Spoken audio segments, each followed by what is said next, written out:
Welcome to Talent Freaks with Andy Coon. I'm Andy, a filmmaker and photographer based in the Bay Area of California.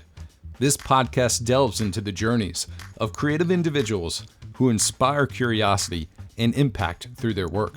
In this episode, we're continuing our conversation from 2008 with Harvey Robinson, a filmmaker and visual storyteller with a passion for independent cinema. In part one, we explored his creative journey, his approach to filmmaking, and the projects that shaped his career. In this second part, we dive even deeper into his artistic process, inspirations, and the evolving landscape of visual storytelling. Before we dive in, don't forget to subscribe and rate Talent Freaks on your favorite podcast platform. It helps others discover these inspiring stories, and I'm incredibly grateful for it. Now let's go back to 2008 and let the younger version of myself finish the conversation with Harvey Robinson. Hey peeps, it's Andy Coon with FCProducer.com.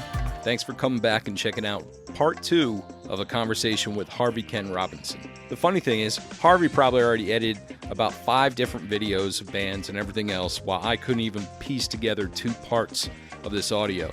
Harvey, you are amazing. So I'm going to go back to the interview with Harvey Ken Robinson. Enjoy. Funny Games? I've never heard of it. Oh my god, dude. It was like on HBO, and I was on the edge of my seat the entire movie. And it was sort of like this Brechtian thing where every once in a while one of the characters would turn his face to the camera and he would say, something like, he'd be like asking for an affirmation of some kind for his actions.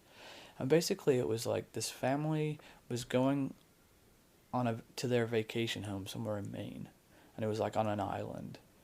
And this kid comes up to the door while the son and the father are checking on the sailboat, and the wife is indoors. And he's like, "Can I get some eggs? Because your neighbors on the next island, we're staying with them. They're having a dinner, and can we get 4 eggs?" And she says, "How did you get in here?" She said, "Oh, I went through the gate. It was open."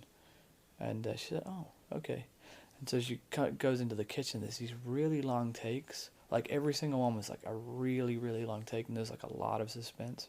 And people would like leave through, he would be waiting in the hallway, and so you wouldn't see him, and she'd be in the foreground, and she'd be getting the eggs and that kind of stuff. And that the concept of that space, that kind of blocking, like increases suspense. Sure. And it got worse and worse and worse. And finally, a friend of his shows up, and he breaks the eggs and said, "Can I get 4 more eggs?" And she's like, "No, you just broke these eggs." He said, "Well, you won't give me 4 eggs? Come on, it's just 4 eggs. You've got a dozen, And anyway, so the husband comes back, and he's in the hallway, and she says, "You need to get rid of these guys. They're freaking me out, And he says, "All right, you got to go." And he's like, "What do you mean we have to go?" And he says, "Look, just leave the house, okay? My wife doesn't like you guys here. Just leave the house." And one of the kids pulls this golf club from a rack and just whacks this guy, and he falls out on the floor, and he breaks his leg. He's like, "Oh, I'm really sorry. I'm really sorry. I'm really sorry I did that. Let me help you. Let me help you." And the whole thing is like that. It's like there's like this duality. It's like this. It was crazy, man. That sounds crazy. It was a beautifully shot movie, and it was really suspenseful. It's called Funny Games? Funny Games, yeah. I'm going to have to Netflix that. Yeah. I thought it was probably one of the best movies I've seen in a long time. It was really fabulous.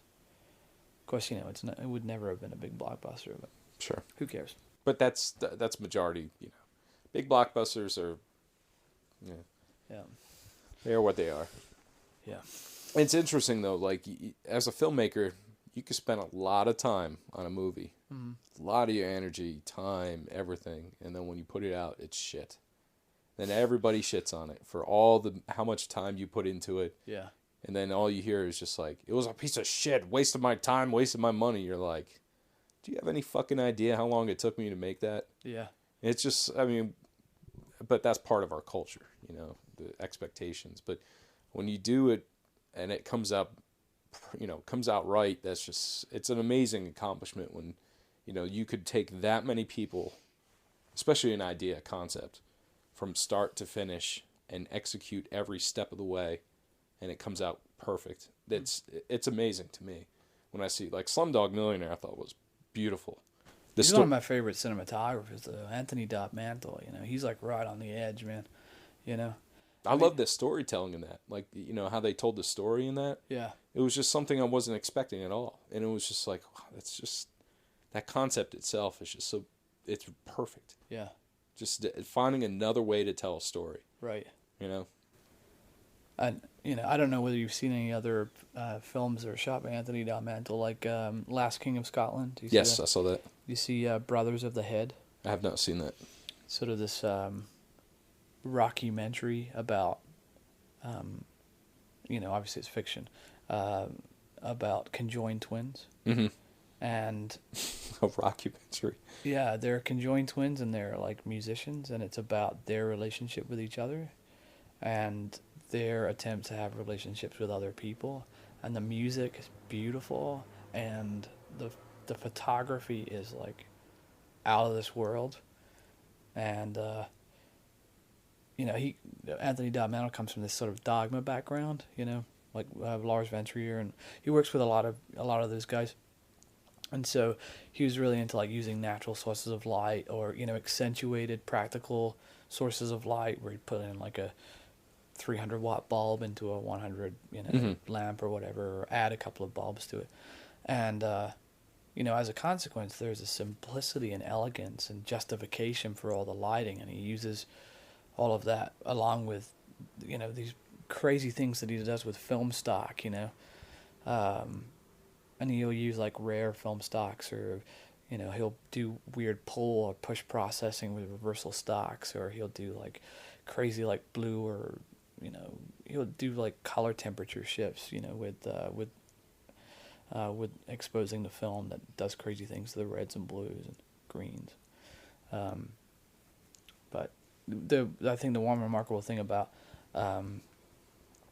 Slumdog Millionaire was that basically he was like right there on the edge, you know. Mm-hmm. He was using an SI2K Mini, you know, which is a 2K camera, but super portable and almost feels like a lipstick camera, you know.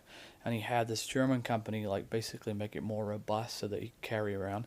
And then he had a backpack rig that had dry ice in it to keep the laptop cool and the hard drives cool while he's running around with this SI2K Mini through alleyways, you know. And he actually had the B camera team shoot 35mm because, in his opinion, the B camera team could fuck up less with 35mm than they could with this digital camera. Wow. And when he was at the Taj Mahal, he actually, instead of, because there's always problems getting permission to shoot there, he actually shot in 30-second segments using a Canon 5D. Nice. So that he wouldn't have to... right. Yeah.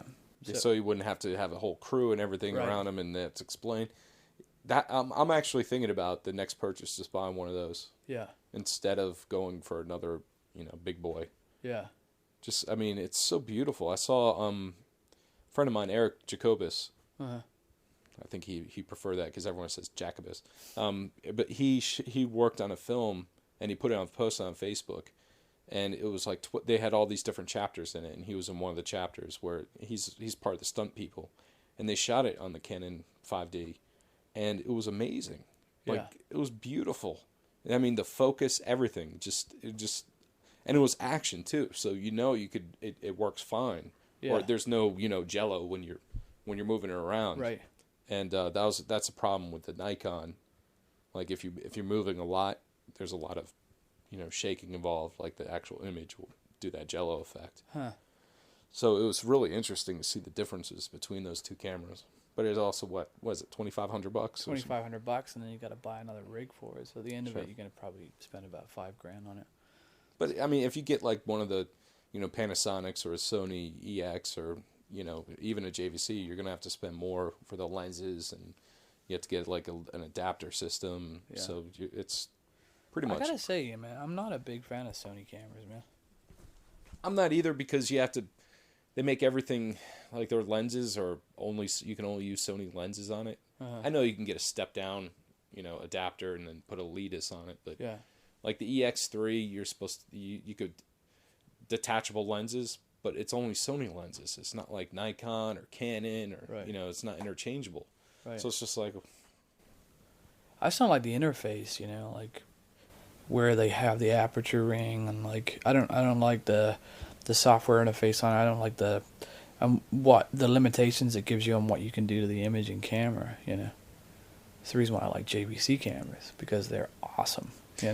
interesting. You know about that new JVC that's coming out? Yeah. A friend of mine works for JVC. Yeah. And I contacted him last night. I was just like, he's a high school friend. I haven't talked to him in years since I graduated, but we reconnected on Facebook, and I just was just like, hey, just throwing this out an idea. Is there any way I can get a discount on that new camera that's coming out? Yeah. I'm like, I don't know if you can or not, but any news would be great. And he's like, well, they're at NAB this week, but when they get back, I'll ask to see. Dude, hook me up. I'll get one too. say you're buying two. The great thing is too that if I get that other JVC, the lenses that I have for this one will mount on that one. Oh, that's nice. Yeah, that's a huge bonus. Yeah, I mean that's those lenses cost more than the camera. Twice as much as the camera. Yeah. Well, the lenses are really what the image comes through on. Right. I mean, it's amazing what we've done with. I love the Panasonic HVX.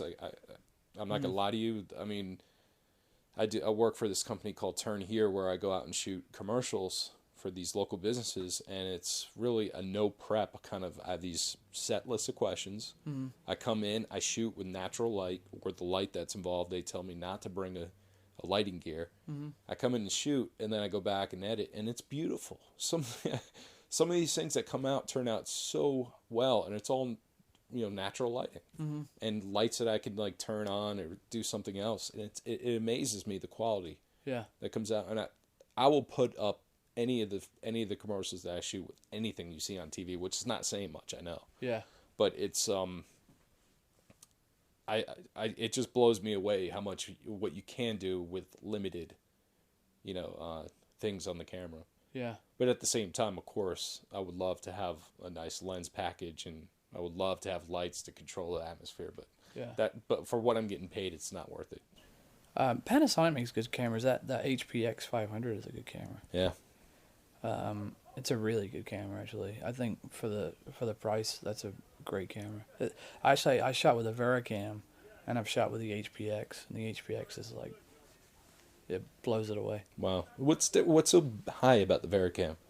It was one of the first uncompressed HD cameras. Okay. And it's heavy, it's bulky. I think there were some noise issues with the image. I just wasn't happy with it. It doesn't render color very well. But the HPX is great, man. Like it's a lighter camera, but it's really well balanced, and it has a great interface in it, so you can actually manipulate the image. It's got a 2/3 inch chip, and it's got a B4 mount for the lenses, so you can even use like old analog lenses on it, and I think you can use a step-up filter to do PL mounts and stuff for 35mm lenses, and I don't know, it's just great, man. It's a really nice camera. So, all right, I'm geek. I could talk geek all day. Mm-hmm. But what I really want to talk about is, how did you come up with the idea of Harvey's Kitchen? I had shot a couple of things in the kitchen to do sort of, because a couple of friends of ours who were helping us out with Monkeywhale, who were like original Monkeywhalers. I decided I was gonna do like a little promo video for them, So I did one on Wayne Rich, I did one on Driveway and Maddie, and it's them talking about the art of composing and engineering, and them interacting with Monkeywhale. And we've got this white seamless from a friend of ours, Alex, because kind of wanted to do some interviews, you know, or have the option to be able to do some interviews. And then we were doing like this bullshit promo for Driveway, which was going to turn into this sort of comedy piece about how he was, you know, obsessed with sounds and how he was on this quest to get an accurate recording of the sound of a monkey whale. And so we were shooting some B-roll of him playing harmonica with Bruce Piaf at Center City. And Bruce, who I'd worked with in a couple of shows, he saw me. He's like, "Harvey, is that you?" I was like, "Yeah." He said, "Man, is that your camera?" I said, "Yeah." He said, "Man, you should document me. I'm a legend." Right? And, because, you know, only half tongue in cheek. And so I was thinking about it, and then I was like, you know, I'll just bring him into the kitchen, and maybe I'll just interview him, and he can play a couple of things and see where that goes. So I called him up, and I said, "Hey, you know, come to my house, and we have this seamless, and you can sit there and play a few things, and I'll cut something together for you, you know, and then you can embed it on your side or do whatever." And he said, "Okay, that's cool." So he came, and we recorded it, and when I was editing, I was like, well, I got to call this something, you know, and since it was in my kitchen, I was like, well, I'll just call it Harvey's Kitchen, you know, and that'll be the end of it. Mm-hmm. And then I put it up, and I got all these phone calls from different people like, "Hey, I want to do that," you know. I was like, "Wait, you want to do what? What do you want to do?" Like, I want to come, you know, do something like that. I was like, "You want to play in my kitchen? That's what you want to do?" They're like, yeah, we totally want to do that. So that's how it started. And then I said, well, you know, I'll maybe I can start exploring people who I really like what they're doing in terms of art or music or whatever it may be. So I started making phone calls too, you know, and lining people up and seeing whether or not I could cover them. And since then, it's been a total learning experience with audio, with what I could do with my camera, you know, different, you know, lighting, you know, how far I can push high contrast with color, how far I can push saturation, how far I can push the contrast with black and white, you know. That's the thing I like about it, because there's so many different ways that you shoot, that when you're watching it, like some are in color, and the colors are just beautiful, and then others are just, you know, beautiful black and white, and, you know, some are close up as their eyes. I mean, you really do experiment through each one, and it's really visually enjoyable to watch. Andy. Yeah, I don't know. I mean, so then we had sort of this, I don't know, for a while there I was sort of, you know, oh, you know, we got to get, you know, if we're going to do this, we're going to do this all the time. We got to get so many hits, you know, because we get so many hits, then maybe one day we can get advertisers or whatever. And now I'm back to, well, you know, doing it for the passion. Yeah. And you know what? I personally feel the more you do it for passion, the more you're going to get recognized, rather than doing it for hits and everything else. Yeah. Because you're just setting yourself up to be disappointed. Right. You know. But I don't think you're going to be disappointed if you think that way. You know, I think you always want to have you want to do something with a return. Yeah. But at the same time, you also want to do what you're enjoying. You know, you're getting a lot of experience. I mean, interviewing all these different people, you're getting a lot of. I'm sure you're enjoying every part of it. Oh, definitely. I mean, you know, the fact that I get to, you know, I'm encountering fantastic musicians, really fabulous artists, and getting to listen to them talk about their process, or, you know, them engaged in their art in some way in a sort of non-formal setting, you know, it's really lovely. You know, I think there's so much hype out there. It's like, you know, we've got to like put everybody on a pedestal, you know, and like, I don't think that's very interesting at all. You know? I don't think so either. I don't think it's real either. Yeah. It's make believe. You know, everyone, all these artists, they're people. You know, and they all have wants and desires and reasons why they do certain things. Right.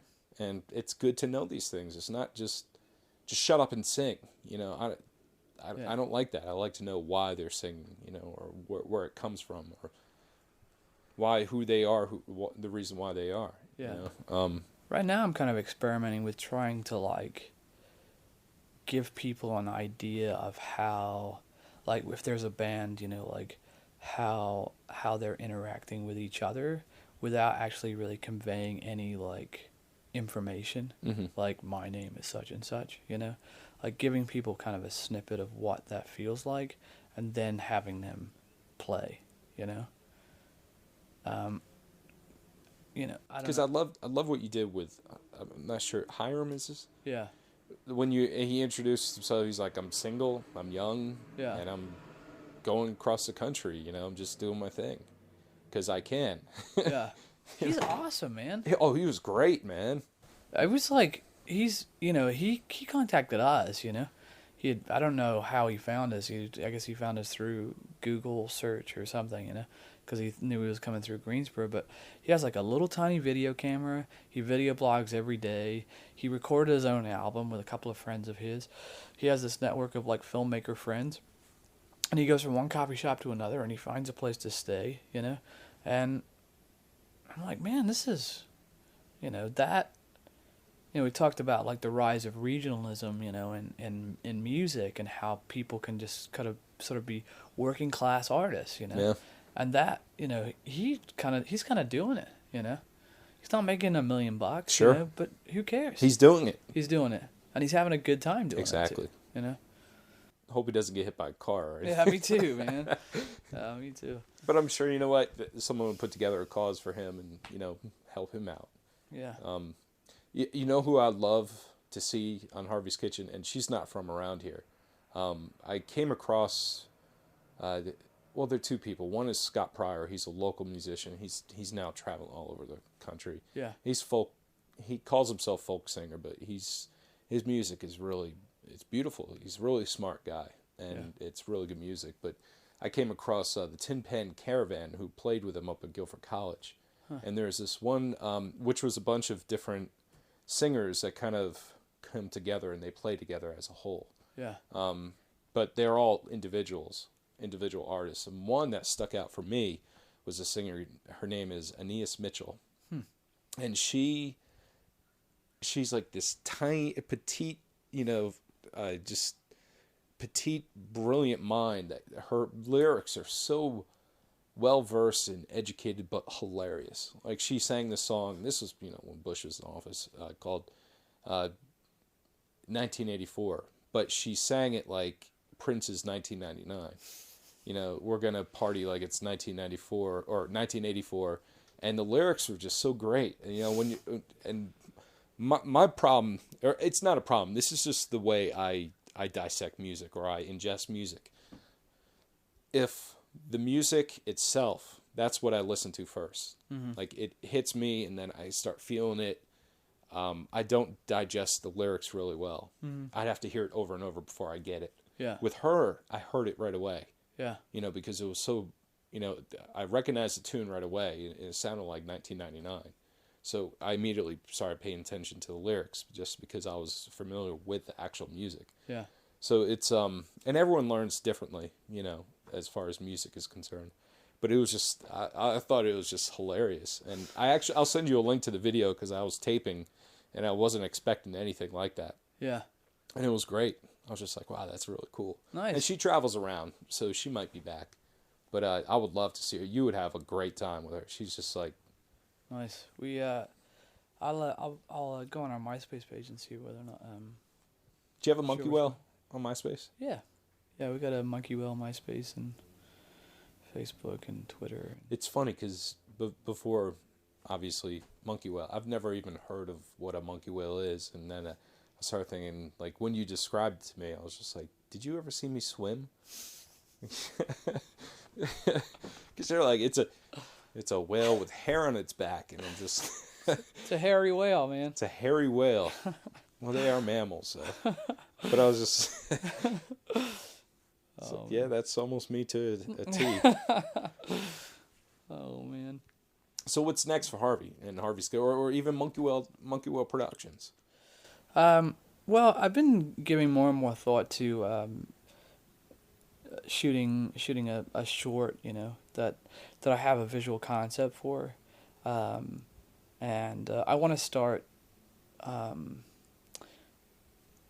incorporating some of the things that I have learned in the kitchen, along with experimenting with moving cameras, like dollies and that kind of stuff, and actually blocking scenes,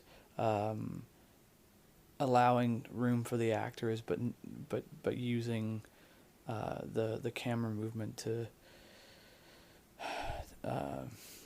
to move the scene along, and she's spending more time with lighting and that kind of stuff. I mean, I don't know. You watch a show called In Treatment on HBO? No, we don't even have we don't have TV anymore. It's great, man. It's very simple. Two people, each one's 30 minutes, and it's a therapist and a patient, and really beautifully shot, very simply shot, beautifully lit, and compelling viewing, And I started thinking about, scenes in Annie Hall or Manhattan, where, especially in Manhattan, where there's that one shot where it's like down a long hallway, and Woody Allen's like going between the kitchen and his bedroom, and he's having a conversation with his girlfriend, who's in the kitchen, and he's going backwards and forwards, and I watched that scene like 50 times maybe, and started thinking about where he's placing the microphone, and the composition of that shot, and how much freedom that gave the actors, Anyway, there are just a few shots in that movie. Just they're so well put together, and it's just great storytelling. I just want to be able to tell something simple that's good storytelling with good actors. And you have a script in mind? Yeah, I've got a couple. So, and when I go away in August, I'm gonna finish up a feature-length film that I've been plugging away at for the last couple of years. So. Now tell me about like I know you go on vacation, but what do you do like annually? What is it that you do that just to get away from it all? We go up to Maine for 3 to 4 weeks, and we go to a place where there's no electricity, and we read books and take pictures, and get away from it all, unplug, and the rest of the year we're working like 6 days a week, but it's good, you come back sort of re-energized, and last year we came back and we made some resolutions while we were there, and I think we stuck with those resolutions, because we had started Monkeywhale before October of this year, but we really didn't plow into it until October. But we had made that resolution while we were there, that we would do that, and if we were going to do it, we're going to do it all the time and see what came out of it, and if nothing else, it'd be a great, like a classroom. Well, tell me about your professional experience. Like, I mean, how do you get paid, or what do you do to get paid? Are you working professionally, freelance? Yeah, professionally freelance. I work commercial jobs, and I'll AC for a few people, and do audio for other people, or second camera. It's funny, I haven't really been hired as a principal photographer, because prior to, I guess the last 12 months, I really wasn't a shooter. Mm-hmm. In fact, when I was in School of the Arts, somebody said that I was visually inept. So I picked up a 35mm camera and started shooting, and haven't stopped since. Smart.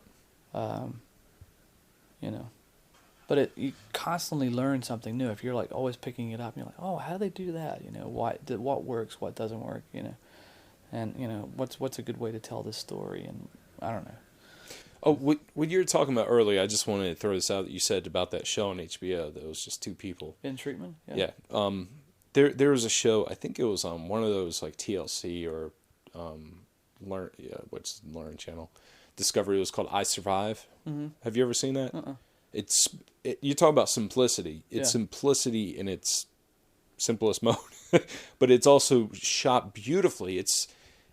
it's basically a person who survived a traumatic event, like something that you would think they'd be dead, an attack. Oh, I have seen a couple of those. Yeah. And they're just shot like with a black background, with one camera, and they're sitting there, under some beautifully lit, and then they just talk about their story, and then they'll go out to, like, if it was on a lake, they would go out on a lake, not reenact it, but just show pictures of what they're talking about. Like if it was on a boat that overturned, for example, they just show like an oar in the water.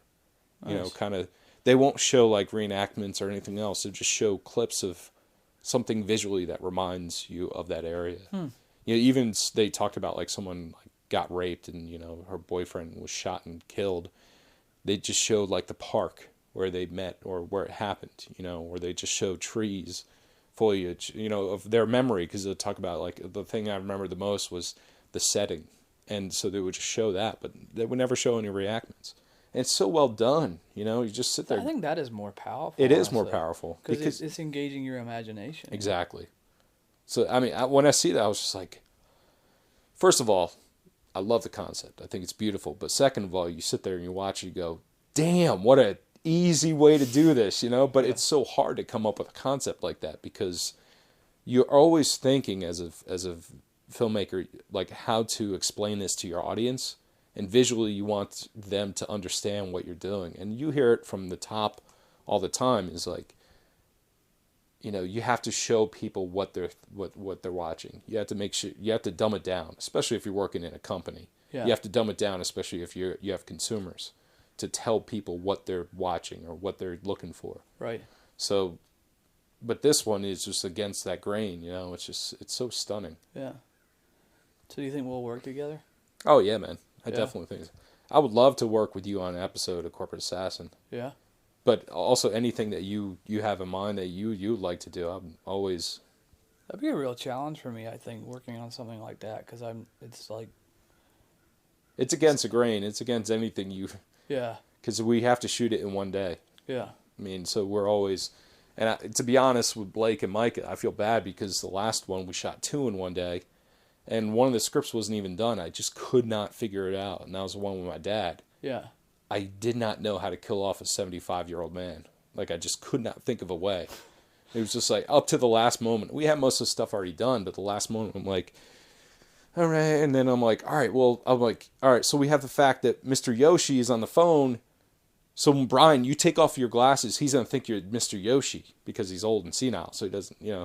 And I'm like, and he's always going after his pill, so if you knock it out, then he just has a heart attack and boom, done.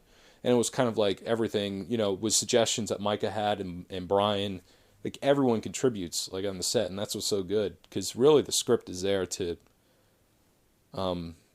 it's really there to help people understand where I'm going, but it's not by any means the final say whatsoever. So I had someone else write a script for me yesterday, and it was good.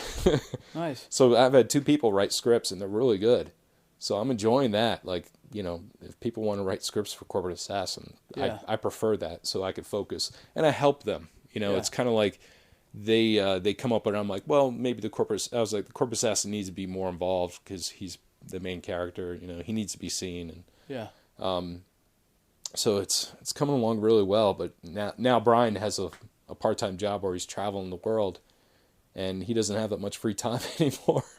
Oh, God. And now we're starting to get locations. Like Molly McGinn, she got me a location at King's English. Yeah. VJ said he can get me a location. And then someone else who I met at Final Cut Pro Users Group said he can get me a location. I need to start going to that, man. I went once, and... Not a big fan of it? It was good. It was good to talk to other people who are experts. Like, this one guy knew his audio shit, like, crazy. Yeah. But to be honest, and I don't mean to sound like, a snob, but he looked almost homeless. He was... I mean, honestly, you looked at him when he first opened his mouth, he was just like, I don't know what he's saying. You don't visually comprehend it.